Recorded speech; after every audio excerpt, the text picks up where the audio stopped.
Muy buenos días, buenas tardes, buenas noches, dependiendo del país donde nos van a estar viendo.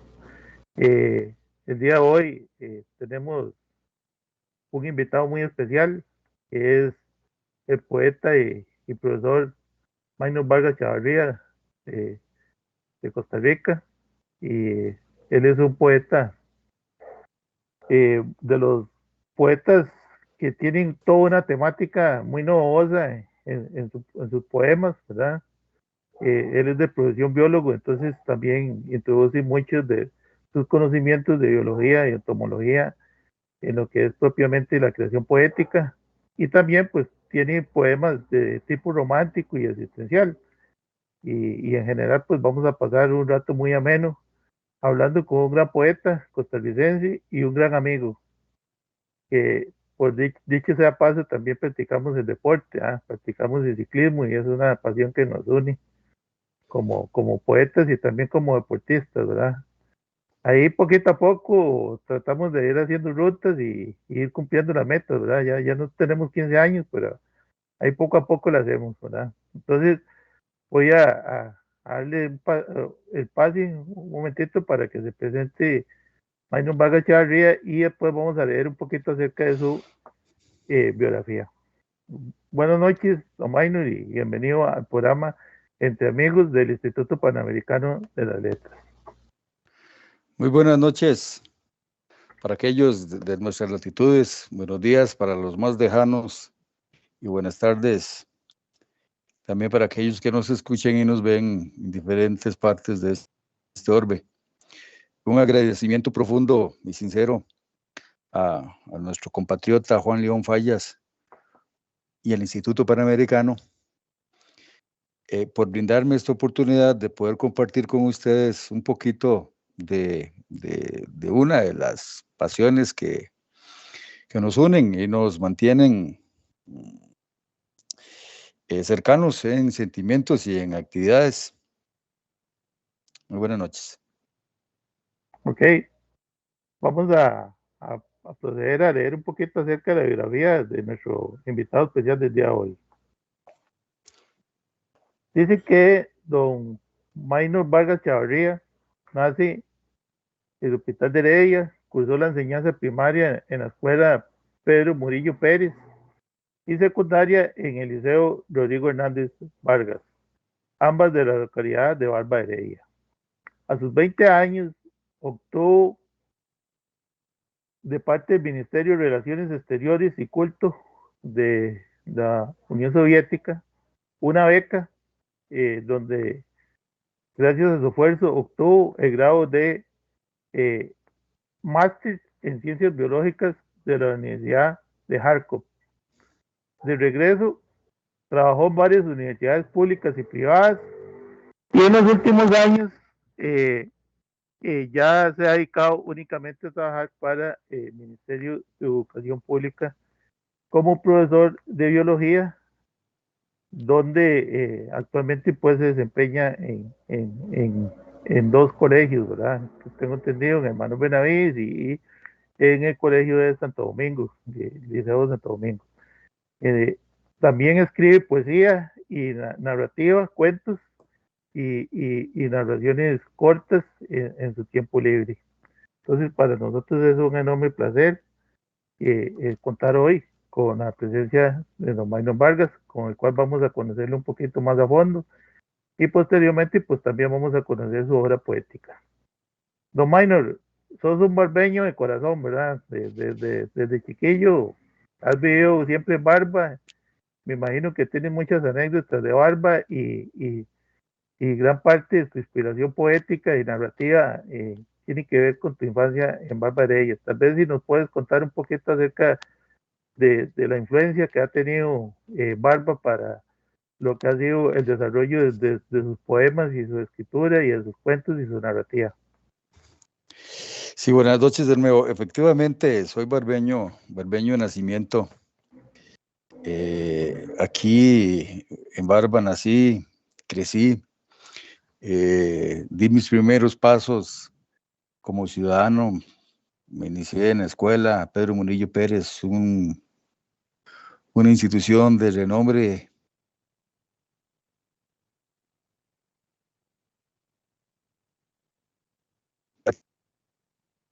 a grandes personas que definitivamente marcaron la vida de cada uno, ¿verdad? En este caso la mía.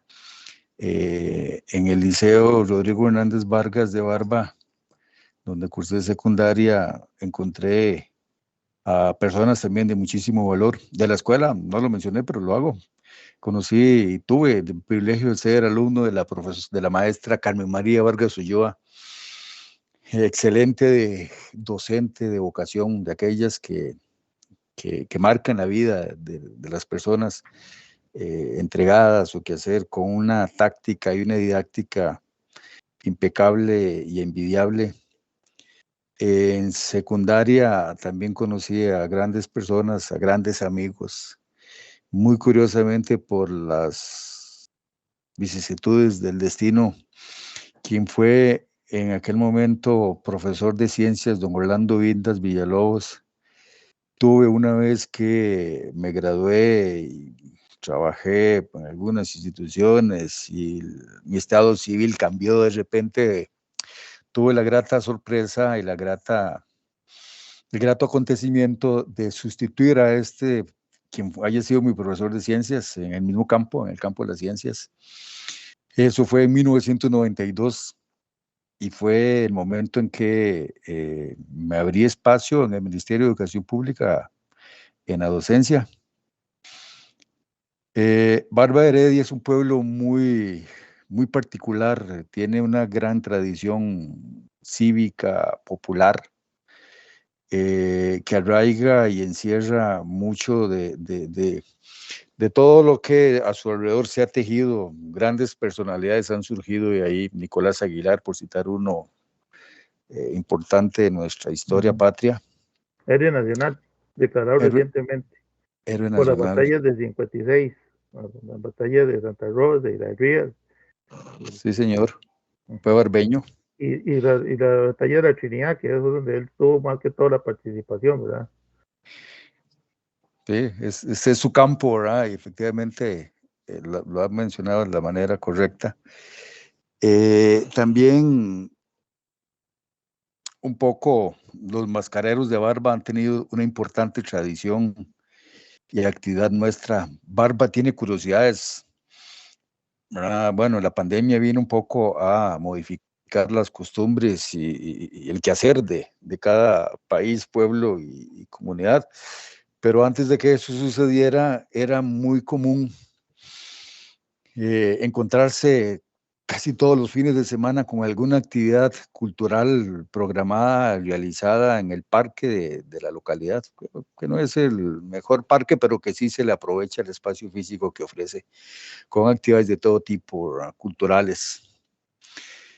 Entre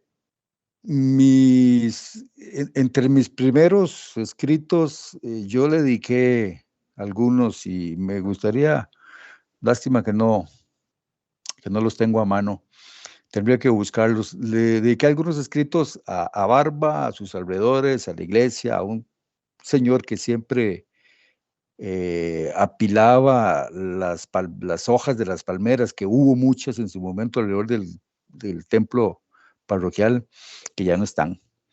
Pero el Señor las recogía, las llevaba a un extremo y allá las convertía en cenizas. A él le dediqué y al pueblo de Barba algunas cosillas. Por ahí me inicié como que describiendo un poco lo que sucedía en Barba.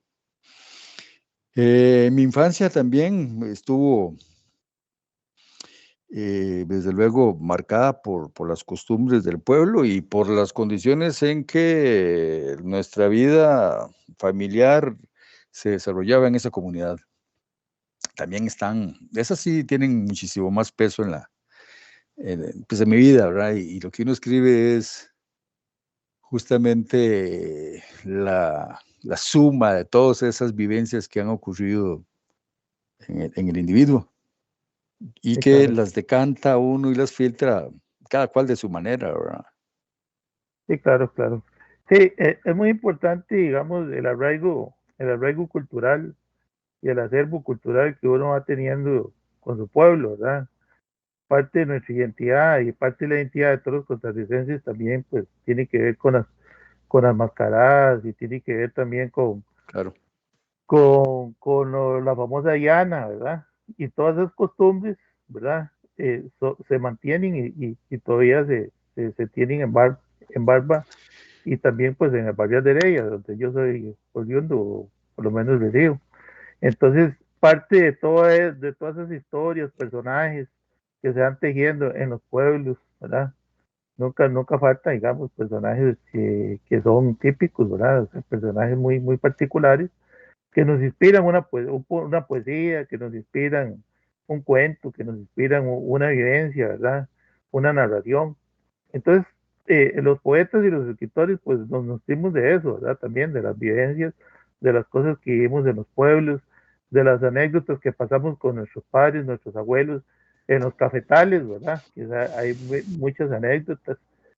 También trabajando en las famosas fincas, ¿verdad? Que, que, que antes pues la mayoría de nuestros abuelos y nuestros padres eran campesinos, agricultores. Entonces, gran parte de eso, pues también yo he leído algo acerca de tuyo, de que vos, digamos, recordás mucho y tenés algunas narraciones que hablan acerca de tu infancia, tu adolescencia, en Barba y cómo ustedes tenían que ayudarle a su papá, que eran agricultores, en todo lo que tiene que ver con el campo, ¿verdad? Tal vez si les cuento un poquito de esas vivencias a los amigos del instituto.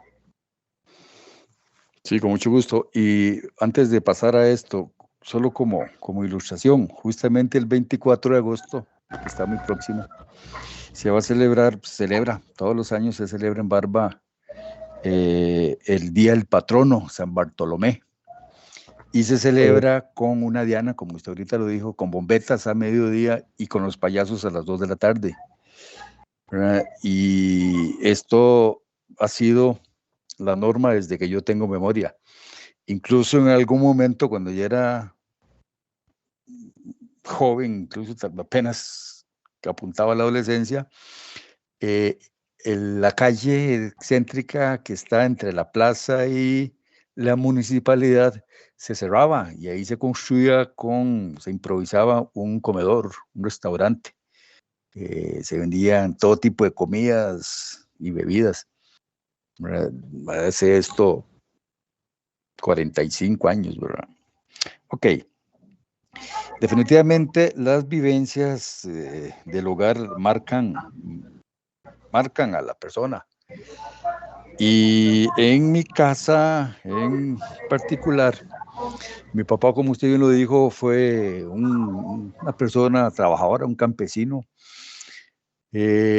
Durante algún tiempo importante en su vida, él trabajó como chofer en A Dos Pinos, sindicalista fue, y por esa razón, cuando hubo una huelga, lo echaron, lo despidieron, por revoltoso le dijeron. Luego estuvo en Tropigas. Podría ser que por ahí también tuvo otra dificultad de índole política y también dejó de trabajar para ellos y entonces asumió su vida como siendo él su propio patrono. Para entonces decidió adquirir una finca y dedicarse al cultivo de chanchos y de vacas. Para ese entonces ya contaba con bastantes miembros de la familia, hermanos,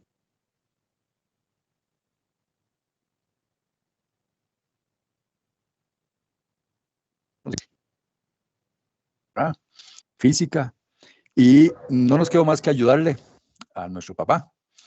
Le ayudamos cuidando y criando chanchos y vacas. Recuerdo que la casa de mi mamá y mi papá, en la que ahora vive solo mi mamá, porque mi papá lamentablemente falleció, se ubica a 250 metros oeste de la plaza o del parque de Barba, o sea, está muy céntrica.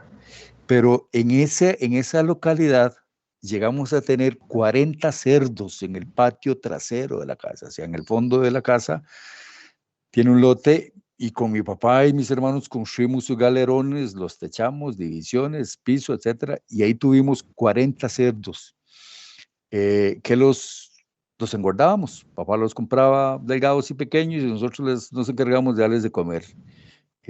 Y de eso subsistía y con eso se ayudaba mi papá. Para entonces él trabajaba en Tropigas. Nosotros tuvimos vacas en la casa y una gran productora de leche, una Holstein, la llamamos la Tica. Ella nos brindó la leche a toda la familia y al vecindario, ¿verdad? Más natilla y queso. Entonces nosotros, para no hacer muy larga la historia, nosotros antes de irnos para la escuela y el colegio, teníamos que dejar limpios corrales y a los cerdos bañados y lavados y a las vacas ordeñadas y con comida. Después de eso, podíamos ir a bañarnos, ponernos el uniforme, desayunar y coger para la escuela y para el colegio, según correspondiera. Eso fue una vida alegre, con poco esfuerzo, pero fue muy bonita, muy alegre. Siempre teníamos nuestras tareas diarias, cotidianas. Y bueno, pero a uno de adolescente no le gusta mucho, ¿verdad? Le gusta más tener el tiempo para el ocio, ¿verdad? Pero ahí el ocio lo podíamos disfrutar solo después de cumplir con las tareas. Sí, claro. Así fue nuestra infancia.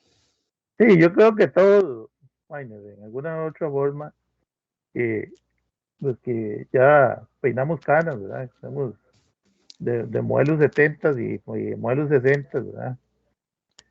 Tuvimos padres que nos enseñaron precisamente eso, el valor del trabajo sobre todas las cosas y creo que, digamos, nos enseñaron a ser mejores personas honradas, personas de estudio, precisamente porque nos costaron mucho las cosas. ¿No? Nosotros fuimos igual, yo trabajé, mi papá era pintor y pintor de casas y yo humildemente pues siempre me sentí orgulloso de él y le ayudé y mis hermanos también a pintar casas y esa era la vida, ¿verdad? La vida era del colegio al trabajo y del trabajo al colegio y no había tiempo para andar en la calle ni andar en bici ni nada de esas cosas que ahora lastimosamente pues tienen el flagelo de las drogas a muchos jóvenes. Ok, don Minor, para ir entrando un poquito en materia, tengo entendido y yo he leído de parte tuya que también, digamos, de entre las temáticas que tenés en tu poesía, tenés una gran sensibilidad, ¿verdad? Y hay un poema hermosísimo que incluso yo lo tengo como estado en mi, en mi, en mi, en mi teléfono, ¿verdad? En mi teléfono lo tengo como estado personal, que es una poesía de Baudelaire, que yo creo que, digamos, todos los poetas del día de hoy tienen que escuchar y deleitarse con esto que para mí es una gran obra maestra de parte del poeta Minor, por la sensibilidad y por la profundidad que emana en este poema, que es de mucho análisis y hay que ponerle mucha atención. Tal vez, don Minor, si nos pudieras hacer el favor de complacer a todos los poetas de esta noche con este poema hermosísimo de Oa Baudelaire. Con mucho gusto, Juan, y muchas gracias por las palabras y muchas gracias por efectivamente tener en tu perfil de Facebook, no, de tu celular, parte de este poema y por las palabras. Dice así, Oda a Baudelaire. El mundo ingrato y enano, por liliputiense ciego a los sufrimientos del hermano, fue como un androjoso moribundo y desalmado, al poeta que más profundo haya visto cara a cara las penas de las almas.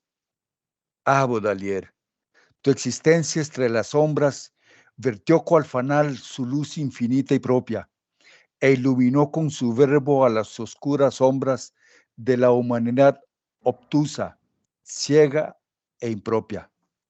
Su alma sensorial,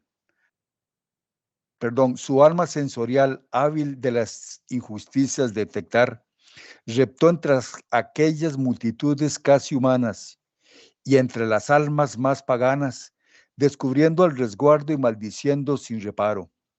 A aquella sórdida ingratitud a cántaros vertidas sobre estas gastadas humanidades que sus cadavéricas sonrisas apenas despiden de sus vidas, que sus agudos ojos sensitivos y graves escudriñan. Con horrorífico dolor, en los techos donde el androjoso extiende a solear sus penas y las calles sucias y mojadas, denso hervidero de embustes y vejaciones no planeadas.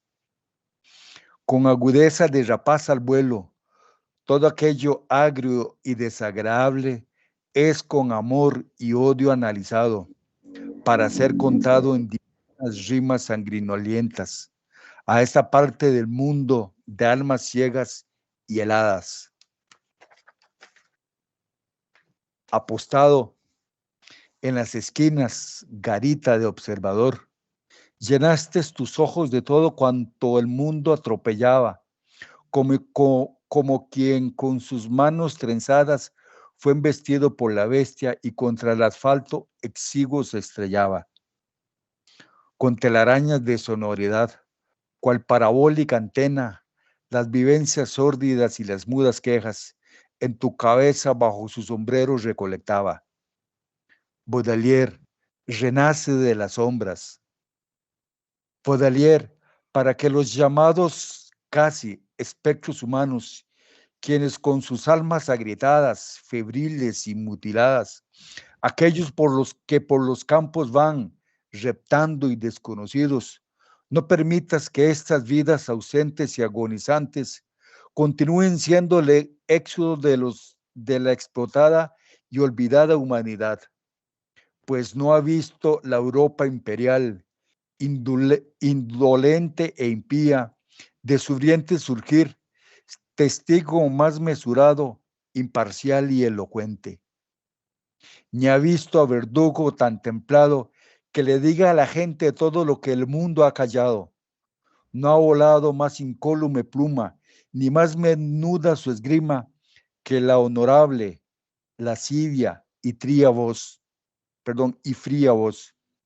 del acusado y condenado, poeta Baudelaire. Infernal suena tu voz de las profundidades abismales. En magnífica lengua al mundo le narras con ese doloroso y mudo murmullo los males y ligerezas que vive el mundo ayer como hoy. A este conjunto de tunantes, de ebrios, de héroes desalmados, androjosos y odiados, a este pestilento saco de huesos casi sin carnes que yerguen desarmadas sus figuras, ellos ausentes de investiduras, carentes de títulos y sin nobleza, para ti, Europa, nada son. Esta vacua humanidad así lo censó. Son salvajes engendros surgidos de las sombras, son canciones opacas y gastadas. Pero tu voz, Baudelaire, lo levanta y acoge en la humanidad, en la inmortalidad. Bellísimo, bellísimo. Sobre todo, a mí me conmueve muchísimo el final de esta épica, ¿verdad? De este poema maravilloso. Sobre todo por la situación de que las sombras, ¿verdad? Las sombras. A veces la humanidad y sobre todo en el siglo XIX, ¿verdad? Estamos hablando del siglo XIX, el poeta maldito Valés, muy insensible, ¿verdad? Una Europa completamente monárquica, donde el status quo era muy importante, ¿verdad? donde la burguesía reinaba galopante y todo lo que tenía que ver con la doble moral. Entonces, los poetas malditos y los pintores malditos, ¿verdad? Se reunían prácticamente los lugares más prohibidos, ¿verdad?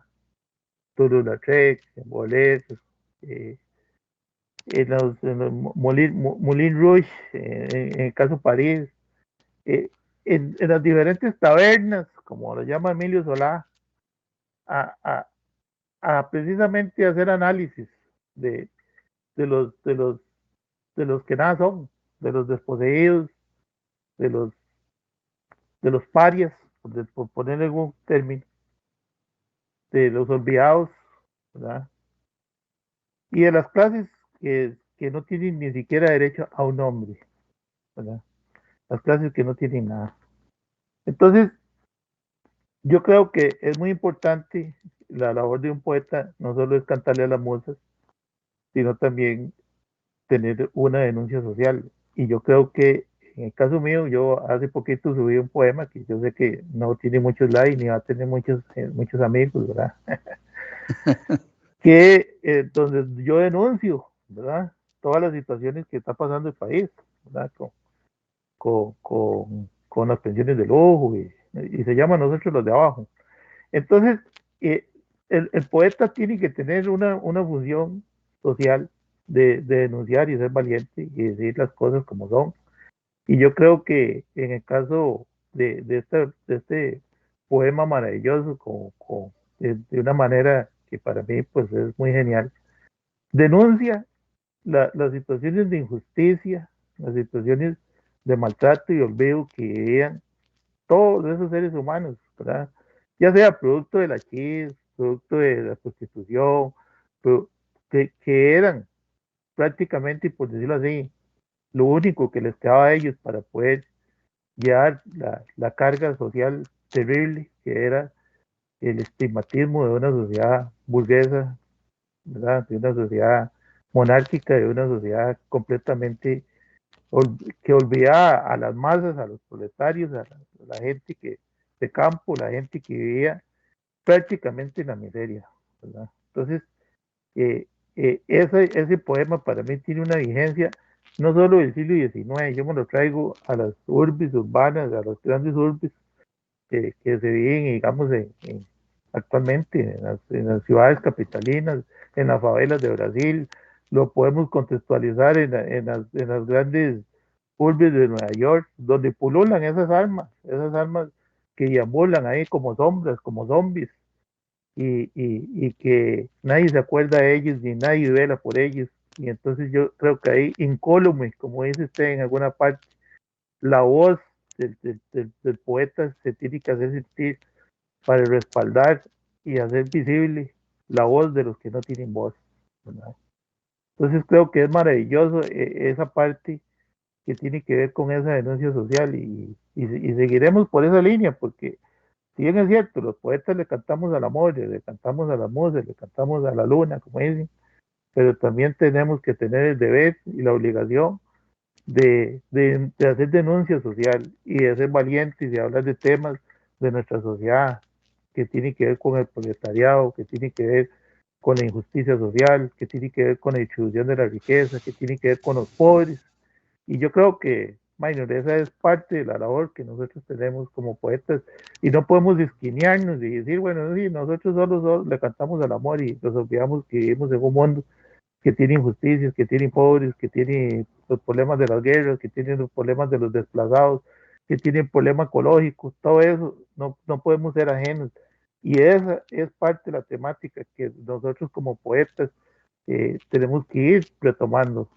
Actualmente, por ejemplo, vos sabes que Marvin Camacho, que es otro de los poetas que posteriormente, dentro de poco, vamos a entrevistar, él denuncia la cuestión del maltrato animal y creo que es un Claro. tema muy válido. O sea, el ser humano se ha olvidado de sus hermanos menores, que son los animales, y ellos también son los que primero, las primeras especies que evolucionaron y los hemos exterminado prácticamente.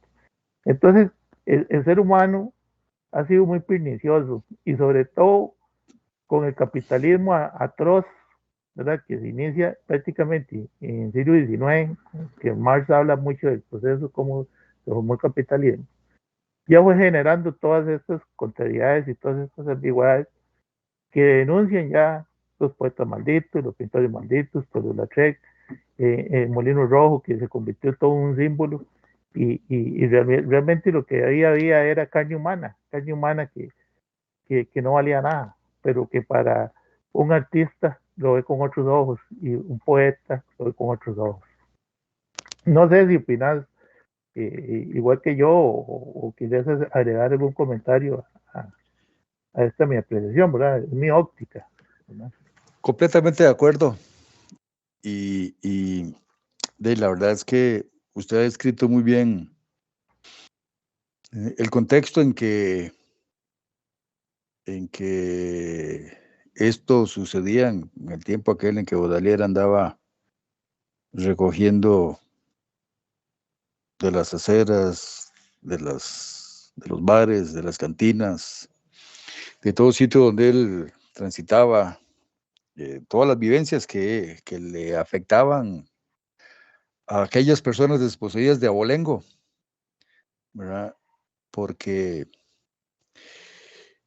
estos nada eran. Y usted lo contextualizó también de una forma muy acertada, ¿verdad? Y no solamente en las favelas de Brasil ni en las urbes yo sé que fueron solamente 2 ejemplos, pero de Nueva York, pero en toda ciudad siempre, por más, bueno, hay sus excepciones, pero siempre van a existir espacios físicos donde la deshumanización arrincona a los desposeídos, donde la insensibilidad hace de muchas personas eh, seres Despojos no humanos, solamente, prácticamente. no solamente olvidados, no solamente silenciados, sino también ultrajados, y, y, y es duro y cruel. Y a mí me encanta, me maravilla la sensibilidad del poeta que usted mencionó, a Marvin Camacho, porque tiene una altísima sensibilidad y tiene una temática que le preocupa y que le duele y que lo lleva, lo mueve a escribir acerca de la necesidad de crear sensibilidad en nuestra especie, en la humana, porque como usted lo dijo, somos quienes más duro le estamos dando a las especies, a las otras especies. Los aniquilamos, los encerramos en espacios, en jaulas de todo tipo, de alambres con agua y con cristales y en cercas alambradas, etcétera, ¿verdad? Creyéndonos dueños de su libertad, ¿verdad? Y no puede ser. Tener a un animal confinado a un espacio es una grave agresión, ¿verdad? Es una enorme agresión a su espíritu, a su cuerpo, a su alma. A, a nadie se le debe confinar en ningún espacio reducido. Sí. Eso es una Decía, agresión de las más viles. no, Maynard, decía un poeta cubano, amigo mío, que cuando un pájaro se acostumbra a vivir en la jaula, eh, tiene miedo a volar. Claro. Entonces, eso es un daño, ¿verdad? El daño que se le hace a una especie, encerrándola, mutilando su vuelo, cortándole su libertad, es un daño psicológico y es un daño para toda la vida. Entonces, eso es parte de la temática y es parte también de las cosas que tiene que denunciar un poeta y un escritor. Igual, Minor, creo que no solo tenés esa gran sensibilidad, ¿verdad? Con el tema de Bolet, como te digo, te felicito porque es maravilloso y me Gracias. siento muy orgulloso de tener parte de ese poema en mi estado de mi celular personal, porque siempre lo recuerdo. Un gran Recuerdo honor. esa sensibilidad con que nosotros los poetas tenemos que ver a los demás. por eso es que lo tengo en mi estado, para recordarme siempre cómo yo tengo que concebir al otro yo, a la otra persona, a mi prójimo, que esa es la persona que está más próxima a mí, ¿verdad? Por eso es que Con lo tengo, empatía. es correcto. Y hay otro temita que también me llamó mucho la atención y yo pues fui una de las personas que te apoyó mucho en este proyecto de tu libro, en el caso de mi hija, que fue precisamente pues la dolorosa muerte de un hermano tuyo prácticamente en tus brazos, ¿verdad? Y eso pues conllevó a que vos le hicieras un poema que es muy sensible y que en su momento pues le caló muy duro a toda la familia, ¿verdad? La familia tuya, a tu mamá, a tus hermanos, todos, porque en el caso tuyo que fuiste, que la persona que le cerró prácticamente los ojos, que en sus brazos murió un hermano, pues es muy, muy, muy doloroso y muy sensible, pero también es un gran privilegio y muy hermoso tener ese gesto de que una persona que uno ama, en este caso un hermano, una relación de un amor filial, eh, eh, se, se, se, pueda manifestar en ese sentido, ¿verdad?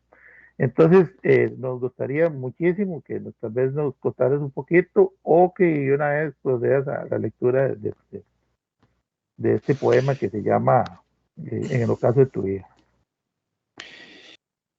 Muchas gracias, amigo Juan, por hacer mención por darme el espacio de poder compartir con ustedes un poquito de eso y mucho de lo que sucede en la vida nosotros no lo elegimos, ¿verdad? Nos toca aceptarlo y manejarlo, transitarlo.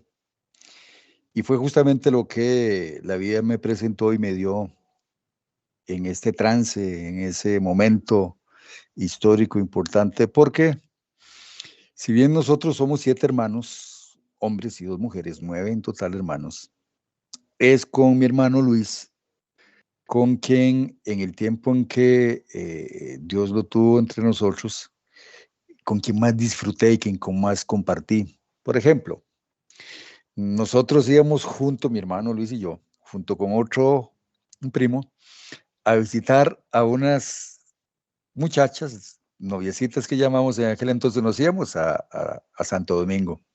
O con mi hermano y yo nos íbamos formamos parte de un equipo de fútbol que quedaba aquí cerca en Santa Lucía. Por citar solo 2 ejemplos que creo que ilustran mucho Una relación la, de sí, hermandad, mucha afinidad, de ¿verdad? cercanía. Sí, mi hermano fue primero quien se fue de la Unión Soviética y 2 años después yo fui para allá también, ¿verdad?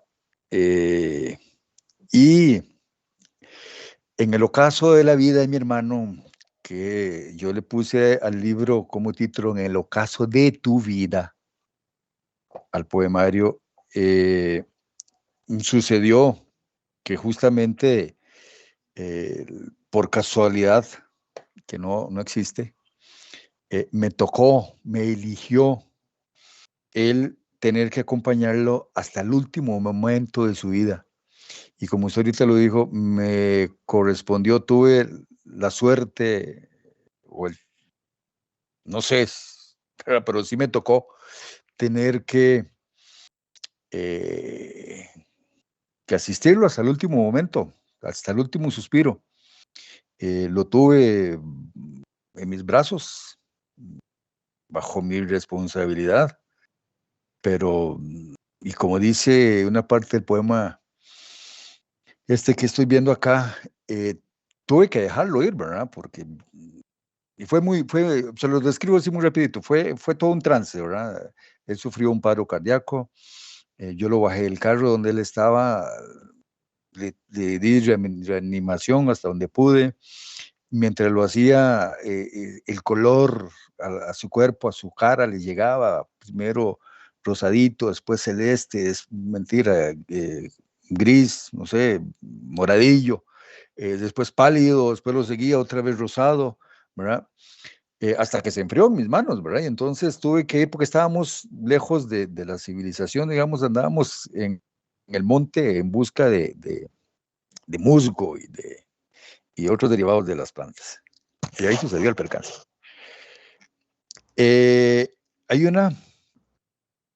Hay un poema que lo titulé a Luis y dice así: por alguna extraña razón, con él, de mis hermanos, entablé una especial conexión, yendo y sonriendo en la misma dirección. A nuestra querida señora, madre de la mano, la conduje por los laberintos que otrora Luis también recorriera. Hoy, con recuerdos e imágenes por la playa, los montes y el patio paterno, alegres anduvimos, en ellos una sensación de dolor hacimos. No alegre vibra mi espíritu, lento en su movimiento, como esta mañana nacida, es transparente, lento y frío. La imagen de mi hermano es parte de mi presente, aunque sé y duele que ya no esté, le llevo siempre de la mano. Sí, muy sentido, muy sentido. ¿Tenés ahí a mano, bueno, En el ocaso de tu vida, en el caso de tu vida? es el título que lleva el libro. Ajá. Dice así: en el ocaso de tu vida, de mi presencia quisiste compañía, sin que supieras el poco tiempo que te quedaba, tu espíritu ningún apuro experimentaba. De verdes colores las maletas cargabas, y entre trinos y llovizna de tus planes conversábamos, cuando al bosque nos adentrábamos con un vendaval y escándalo sin igual. Esa fue la respuesta que nos dio el bosque, y su majestuosa amistad con la nuestra se hizo una más. En tanto con centenarias cortezas y brotes juveniles interactuamos, y de algunos troncos sus barbas recortamos. Cuando la tibia lluvia llegó, a nuestros cuerpos empapó. Así cargamos de alegría, de verdor y de esperanzas los fardos para volver a recorrer conversando el camino de ayer, cargando el destino de aquella casi blanquecino. Contemplamos a ese vetustos, centenarios y silentes seres. De ellos su sabiduría comprendimos, y de sus inquilinos algunas ideas alcanzamos a extender. Mas cuando dar la vuelta quisimos, las 4 estaciones se lucieron ante nuestro pasar.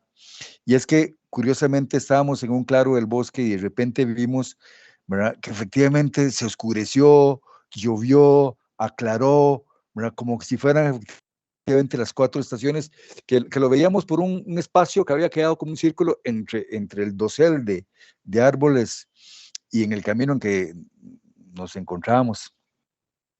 En el ocaso de tu vida, nuestras vidas no quisieron separarse, solo se despidieron de esta existencia temporal.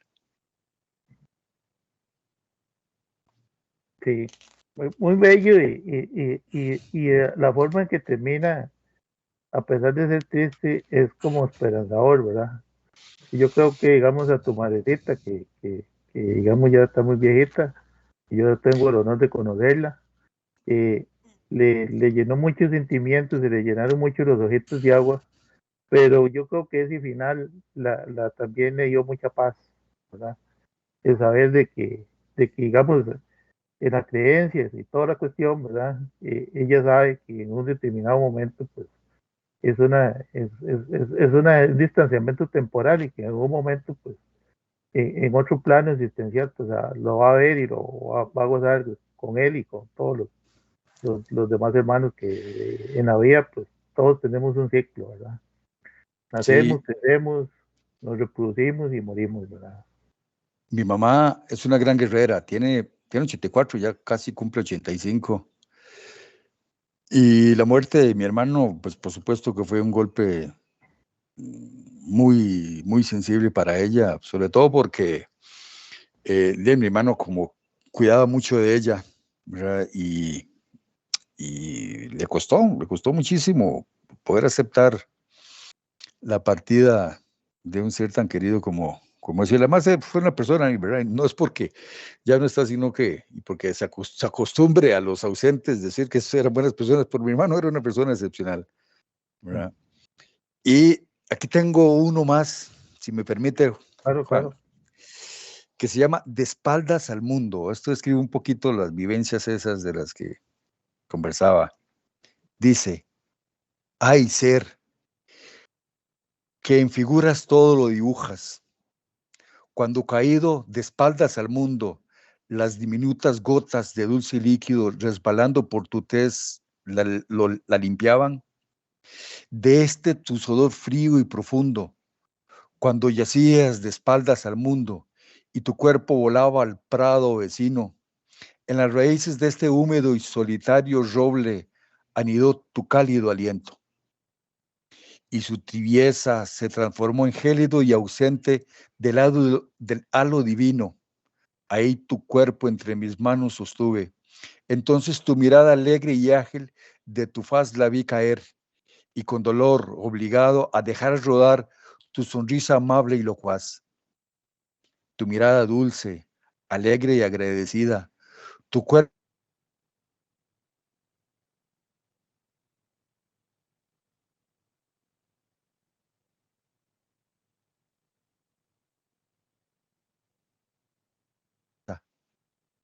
cuando con tu espalda tocabas al mundo, sobre tus pechos mis manos anclé, queriendo con ellas desde el vacío a tu ser rescatar.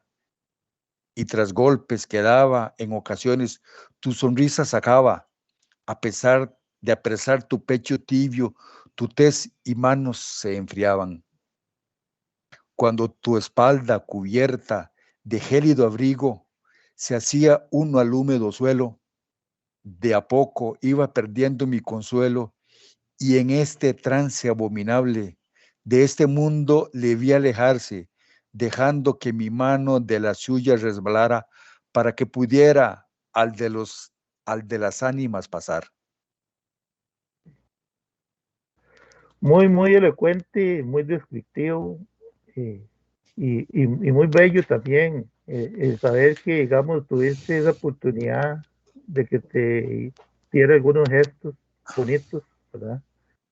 Porque entre una despedida, eh, el que te diera un gesto de una sonrisa, una mirada, eso es un gran privilegio bueno, los que hemos despedido a un ser querido lo hemos pasado. Yo despedí a mi papá y yo, digamos, el último día que yo le di un beso a él en la frente y él me dio un beso a mí con su barba que raspaba, son de las cosas más maravillosas que yo me recuerdo. Que él me transmitió a través de esa mirada y a través de ese beso muchas cosas que no se podían ya decir con palabras, pero que con una mirada se decían muchas cosas. Entonces, eso, eso reconforta mucho también porque te da paz, ¿verdad? De agradecimiento, que uno conoce los gestos. Somos seres evolutivos, miners, son 100 millones de años de evolución, desde las especies más íntimas, más ínfimas hasta las que tenemos actualmente, y gran parte de la información es una codificación que no necesariamente es con un lenguaje hablado, ¿verdad? Y eso a través de los gestos, por eso es que el educador nunca podrá ser sustituido por un robot ni por una máquina, porque el ser humano tiene un montón de formas de tener información y Claro. que la traslada a través de sus gestos, ¿verdad? Entonces, eso también, pues, habla muy bien de la relación muy íntima que tenían ustedes como hermanos y de la comunicación extrasensorial que tenían ustedes como seres que eran muy unidos en la vida y en la muerte. Pues sí, don Weiner, quisiéramos también ver, digamos, algunas otras poemas que vos has trabajado últimamente, ¿verdad? Porque estás muy abocado o, a una pronta jubilación y también pues me imagino que todo eso ayuda y inspira también a escribir, ¿verdad? A escribir y de la madurez, ¿verdad? La madurez de los años genera otras entropías y otras visiones muy importantes cuando ya, digamos, va pasando la efervescencia un poco de la juventud y y empieza ya a caer el otoño, ¿verdad? De la madurez. Creo que nosotros vamos teniendo otro tipo de sensibilidad, otras visiones de mundo que sería muy interesante, pues también que los amigos conozcan algunas de las poesías nuevas, de las cosas que viene trabajando Maynor Vargas con su inspiración poética. Muchas gracias de nuevo. Y sí, efectivamente,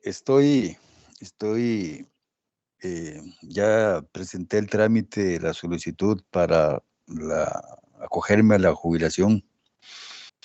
Pero esto, lejos de liberarme de tareas, me carga también de mucho pensamiento, porque ve la situación, producto de todo el contexto que a nivel mundial trajo consigo la pandemia. Y en Costa Rica, nuestra situación económica, producto de los desaciertos en algunos campos de la administración anterior, y que ahora el nuevo administrador está queriendo poner mucho en el curso normal que debió haber tenido, ¿verdad? Siempre, ha hecho que el Estado se vuelva muchísimo más receloso de la administración de los recursos económicos. Y entonces, de una forma directa, me afectó, ¿verdad? Porque ahora se ve con más detenimiento y con lupa los requisitos que se requieren cumplir las personas que estén sujetos a pensión. Y por ahí yo, repito, estoy medio en desventaja, por un pequeño detalle, pero ok, pero no es parte del asunto. Lo que quería decir con esto es que en realidad todavía no tengo la disposición de tiempo como para dedicarme como quisiera a la escritura, pero de uno siempre saca el ratito, ¿verdad? De donde no hay. Y he hecho algunas cositas. Esta es muy reciente, esta es del 10 de este mes. Verolis, le cité, le titulé. Dice así: como plumaje hirsuto del cañaveral, extiendes tus bellos velos para acariciar el azul del cielo, y en los ramales se esparcen con intrepidez las voces de esas alas bisbecean por doquier. El silente bisbeceo de estos secos tallos llenos de blanca azúcar son tu vertical creación. Danzan majestuosos y voluntariamente lanzan las simientes de inmortal germinación. Verolis o panoja del maíz, con tu pródiga danza llenas de nueva vida la plantación. Entre la incógnita verticalidad acechas a la florescencia femenina, anunciación de dicha y prolija alimentación. Sí. Sí, es muy lindo, digamos, ver, digamos, cómo, y eso es parte también el consejo, ¿verdad? Que te dio Salvatore. Salvatore fue un gran maestro que tuvimos de poesía y de cuentos y de novelas. Es un curso que estuvimos juntos en Juan Santa María. Por cierto, nos saludamos a Salvatore, a maestro Salvatore. Y Salvatore le decía a Maynor una cosa muy interesante. El poeta debe hablar acerca de lo que conoce, ¿verdad? Entonces, y aprovechar eso, porque esa experticia, en el caso tuyo, por ejemplo, que tiene que ver con el conocimiento de lo que son las flores, los pájaros, los animales, los insectos y todo. Y ahora, pues sí, pues es magnífico. O sea, tener esa sensibilidad científica y la sensibilidad poética para poder transmitir conocimientos complejos de una manera simple y hermosa, eso hace un poeta y no lo hace un científico. Porque un científico le puede hablar de eso 2 horas, pero de una manera tal vez un poco aburrida, triste, eh, eh, no le pone colores, no le pone emoción, no le pone esa sensibilidad poética, y entonces no es igual, ¿verdad? Más sin embargo, cuando escuchamos un Berulís eh, con tus conocimientos y con una forma poética, pues es mucho más bello y mucho más entiende, digamos, la sensibilidad de uno, aunque no sepa mucho acerca de la temática. Eso es parte de lo que hace un poeta. En el caso mío, por ejemplo, yo uso la historia para hacer poesía. Y hablo de los griegos, y hablo de los romanos, y hablo de los mitos, y hablo de todo eso porque es parte de mi experticia. Entonces yo aprovecho mis fortalezas. Y eso es lo que también pues, los poetas hacemos, ¿verdad? Parte de nuestros estilos, ¿verdad? Si a ver si te tuvieras otro poemita ahí que quisiéramos compartir con los amigos del Ok, Instituto Panamericano. muchas gracias por el comentario, Juan. Sí, tengo otro aquí, del río, lo titulé. El verde río danza en la musicalidad del yigüirro y del zorrillo de negro traje, mientras la brisa alegre y cálida, como la luz del día, espanta las sombras del hondo barranco y con su alegre melodía el riachuelo canta. Trepa por las raíces de la ribera hasta alcanzar el dosel del monte en el robledal, del sopilote, el jilguero, con su plumaje iridiscente baña la tarde en inaccesible y aterciopelado arco de colores. Sí, es todo un paisaje, ¿verdad? O sea, todo un paisaje que es pintado con palabras, ¿verdad? Eso es parte también de lo que hacemos los poetas. Los poetas pintamos sentimientos, pintamos paisajes, describimos la convivencia de los animales. En este caso, eso fue lo que hizo Maines. Un ejercicio puede ser imaginativo, puede ser creativo, puede ser algo que lo inspiró, algún animalito que vio, algún paisaje, algún atardecer, un riachuelo, algunas cosas que vio y las unió o las imaginó, pero es la creación bella, ¿verdad? De lo que hace un poeta, unir elementos eh, que conviven en naturaleza y unirlos de una manera armoniosa, ¿verdad? Eso es una belleza. ¿Algún otro poema, Romaino, que quieras compartir? Sí, perfecto. Yo dije por casualidad, ¿verdad? Y tengo este otro, también es reciente. Lo titulé Cacería. Dice así: un pedazo de cielo cayó al estanque, en él flota cual enorme esmeralda en el centro del verde pastizal. Con sus salpicaduras va creando los pastos, en tanto tres avecillas asustadas cruzan el firmamento. Con sus píos llenan el espacio y el espejo del humedal. Transparente silencio envuelve al lugar. Las espigas secas del loto al cielo miran estáticas, verticalmente erguidas, como implorando paz, justicia, solemnidad. Un estruendoso rugido, como choque metálico, desgajó la calma. Un silbido al estruendo le siguió. Alejándose voló. En su trayecto, un grupo de avecillas multicolores, vestidas de azul, perlado el pecho, y de amarillo intenso su cuello, al vuelo iban dejando suspendidos un grito de espanto y una mancha de su plumaje. El aire, las plumas mecía, como queriendo que el suelo no lograran tocarlas. De nuevo un silencio glaciar. Al mundo se tragó, perdón, de nuevo un silencio glaciar. Al mundo se tragó y otro fogonazo más cerca estalló. Fue por la aproximación del primo Eleazar, lanzando al aire otra sentencia de muerte a las agotadas, pacíficas e indefensas aves de emigración. Desde el norte llegaban buscando abrigo y calor, mientras bajo el mortífero silencio un hermoso can dorado y de abundante pelaje, recuperando el estruendo, estira sus orejas y agudiza su olfato, sin error va recogiendo los moribundos patos. Sí, bellísimo. Es parte de la sensibilidad, ¿verdad? De lo que estamos hablando ahora con el asunto de Marvin Camacho, y es una temática poética nueva, y es una nueva tendencia, ¿verdad? Que digamos, tanto Minor como Marvin están trabajando un poco para concientizar la situación esta de la cacería, de la cuestión de los venados.